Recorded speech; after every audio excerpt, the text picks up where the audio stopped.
Dans cette troisième partie du chapitre des essentiels de Blender, nous allons nous consacrer sur le gestionnaire des objets, autrement appelé l'outliner dans Blender.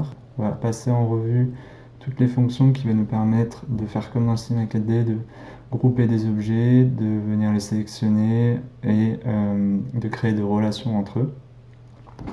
Donc comme on l'a vu précédemment, en haut du outliner, on a accès à des menus déroulants qui vont nous permettre de venir changer de mode d'outliner, de venir faire une recherche d'objets et aussi de filtrer les objets et venir afficher plus d'options sur la visibilité des objets. Donc pour commencer, on va se consacrer à l'outliner basique. Donc avec une scène vierge Blender, on commence avec la caméra, le cube et la light. Et on peut voir déjà que ça se rapproche un peu de Cinema 4D. On a notre icône d'objet à gauche, le nom de l'objet qu'on va pouvoir revenir en double-cliquant dessus, renommer. Un petit icône qui en fait correspond à ce qu'il y a à l'intérieur de la hiérarchie de notre objet. Il faut partir du principe que ce qui est en orange, on va l'appeler comme un style d'objet. Et quand on vient déplier cet objet, on va avoir accès ensuite à ce qu'il y a à l'intérieur, donc tout ce qui est data block, modifier, etc. On va revenir tout de suite après et voir qu'est-ce qu'un data block. Si je viens cliquer sur mon objet cube, il est un peu plus parlant parce que si maintenant je le déplie, je vais avoir accès ensuite au data block du mesh du cube. Donc c'est en gros les vertices qui sont stockés dans ce data block. Et si je clique dessus, on peut voir que dans mon viewport 3D, je suis passé en edit mode. Ce qu'il faut savoir, c'est que du coup, si je clique sur ce data block, il part du principe que j'ai envie d'éditer le mesh. Enfin, si je redéplie encore ce data block, je vais avoir accès aux tags qu'on peut retrouver dans le Cinema 4D, par exemple ici le tag matériaux. Donc je vais repasser en Object Mode, et pour la démo, je vais venir créer un modifier dans mon Property Editor sur ce cube. Donc j'ai sélectionné mon cube, on peut voir qu'il est entouré de bleu.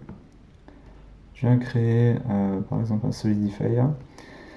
Et maintenant, j'ai un nouveau data block, donc le modifier, qui vient se stocker en enfant de mon objet cube. Donc si ici je crée un système de particules, il va venir me le créer ici.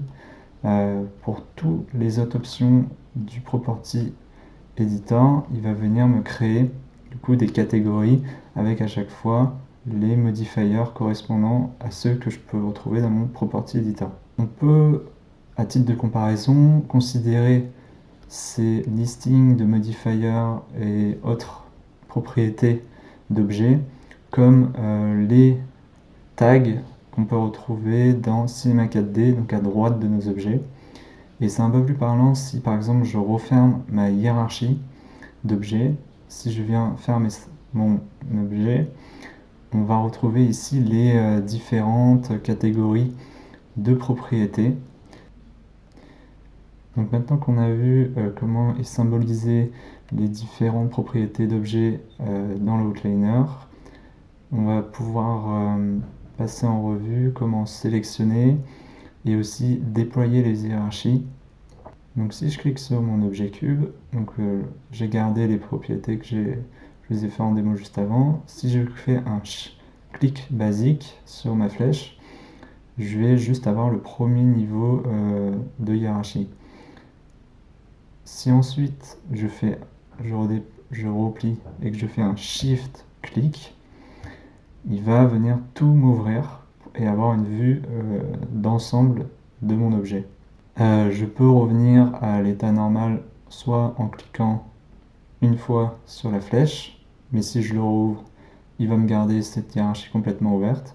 Et si je fais un shift clic sur la flèche pour le refermer, maintenant que je vais le rouvrir une seule fois, il va m'avoir tout recondensé en premier niveau d'hiérarchie.